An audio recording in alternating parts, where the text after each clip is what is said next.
Bonjour et bienvenue dans cette série de vidéos consacrée à l'enseignement supérieur. Aujourd'hui, nous poursuivons notre exploration des nombres complexes et de la trigonométrie avec la formule de Moivre et ses applications.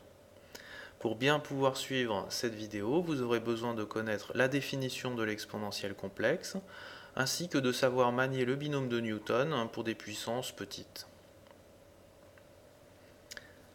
Commençons par un petit rappel. Rappelez-vous, l'exponentielle complexe EIX, c'est par définition cosinus x plus i sinus x, où x est un réel quelconque. La formule de Moivre, c'est en fait une des formules les plus simples que vous allez voir.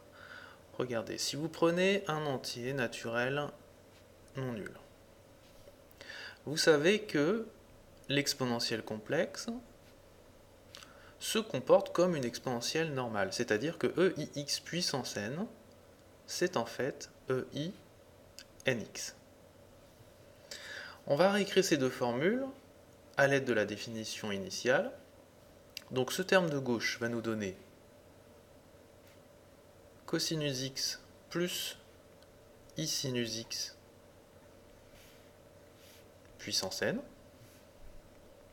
Tandis que le terme de droite, regardez, c'est juste l'exponentielle appliquée à nx. Donc à la place de x, ici je vais mettre nx.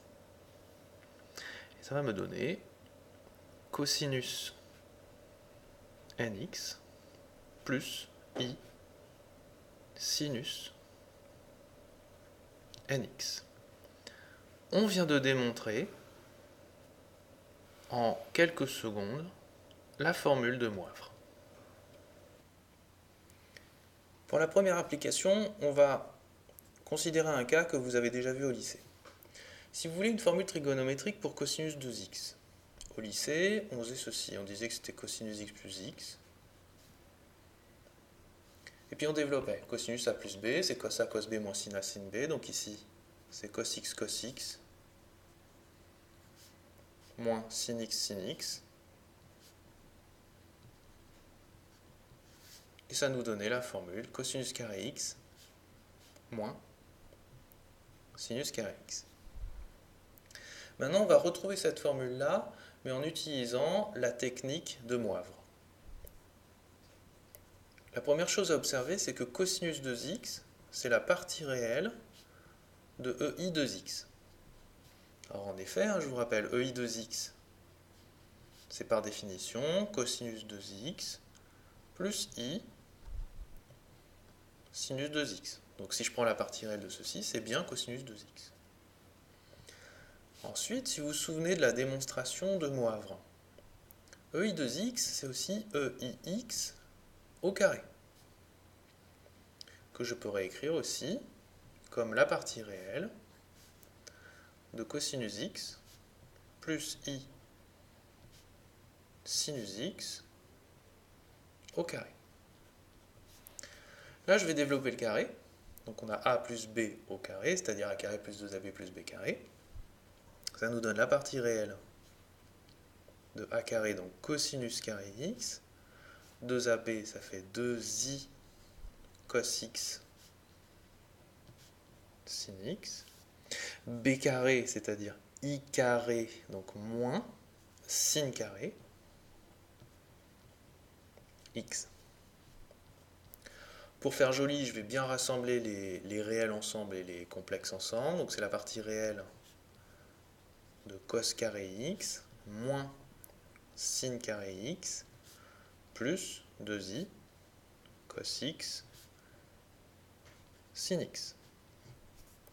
Et la partie réelle de ceci consiste en fait à enlever les i, c'est-à-dire à garder que ceci. J'ai donc cos carré x moins sin carré x. Et vous voyez, c'est exactement la même formule trigonométrique que tout à l'heure. Je peux aussi faire la même chose avec le sinus. Sinus 2x. C'est aussi la partie imaginaire de EI 2x. Vous voyez, si je développe EI 2x, c'est cos 2x plus i sinus 2x. La partie imaginaire, c'est bien sinus. Ensuite, même idée que Moivre, c'est donc aussi EIX au carré. Et après, en fait, tous les calculs sont les mêmes, hein. Vous avez EX au carré, que je réécris sous forme trigonométrique, que je développe, que je rends plus joli, et j'obtiens partie imaginaire de cosinus carré x moins sinus carré x plus 2i cos x sin x. La partie imaginaire de ceci, ça consiste à garder ce qui donne des i, donc il y a 2 cos x sin x. 2 cos x sin x. Et c'est une formule trigonométrique qu'on aurait pu retrouver comme ici en écrivant sinus de x et sinus x plus x. Alors vous allez me dire, mais ça fait quand même beaucoup de calculs pour retrouver une formule qu'on connaît depuis longtemps qui se fait en une ligne. Ça c'est vrai, vous aurez raison. Pour 2, ça vaut vraiment pas le coup de passer par là. Cela dit, si je vous donne à chercher cosinus 5x par exemple, les choses vont devenir beaucoup plus compliquées. Et là, cette méthode-là aura un avantage considérable. C'est ce qu'on va voir dans la séquence suivante.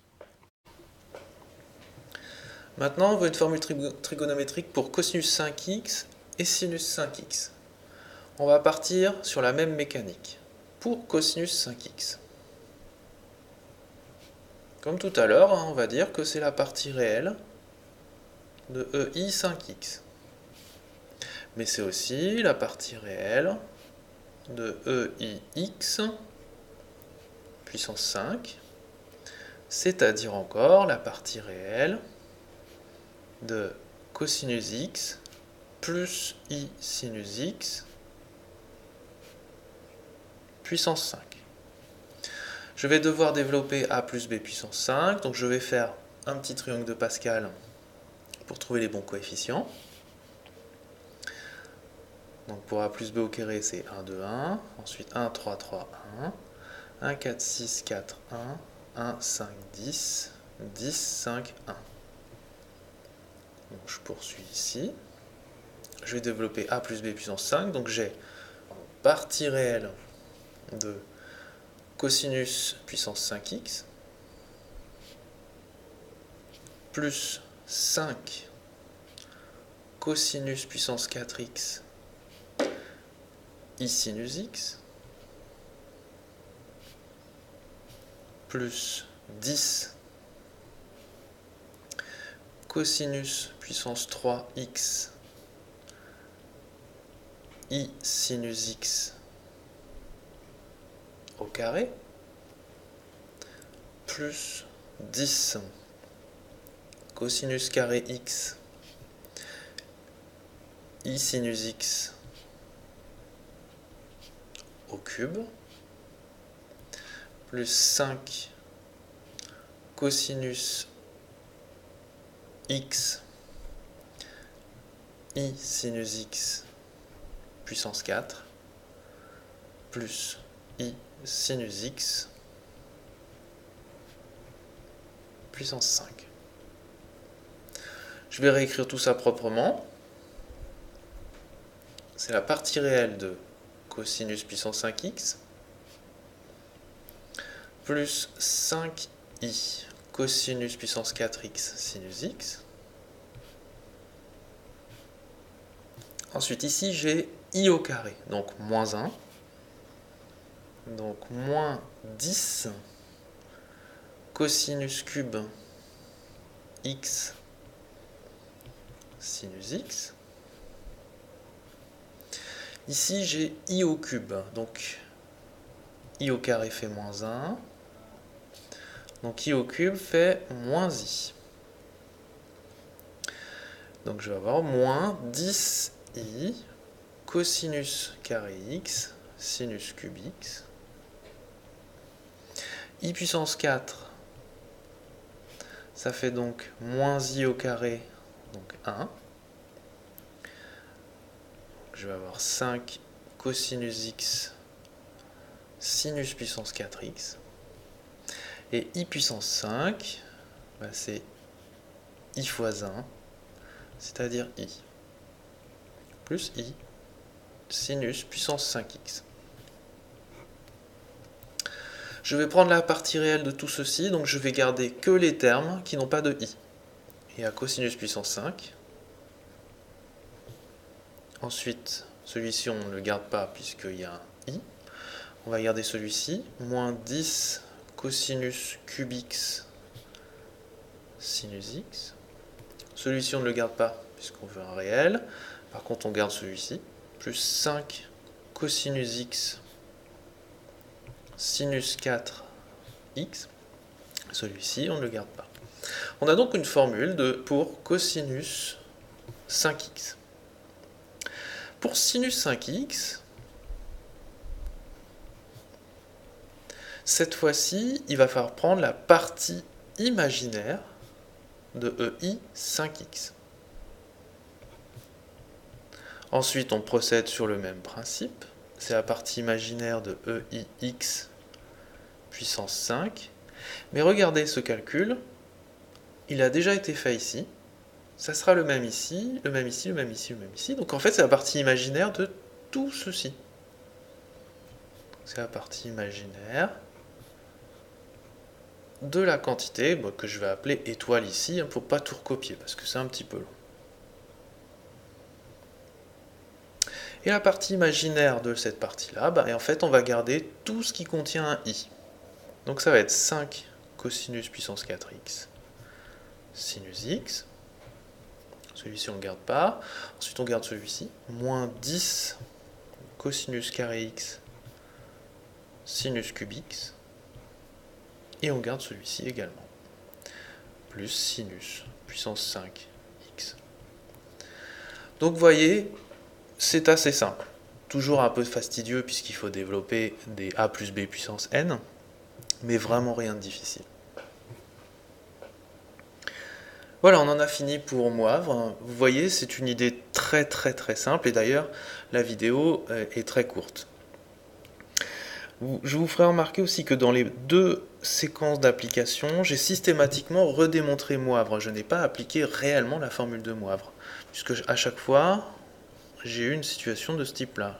J'ai eu à calculer EINX, la partie réelle ou la partie imaginaire si c'est un sinus, est égal à la partie réelle de EIX puissance n. Ce qui revient en fait à démontrer la formule de Moivre. Donc en fait, vous pouvez carrément ne pas connaître Moivre et malgré tout trouver des formules trigonométriques avec. Voilà, j'espère que cette vidéo vous aura aidé et vous aura convaincu de la simplicité de cette technique. Je vous dis à bientôt pour d'autres vidéos.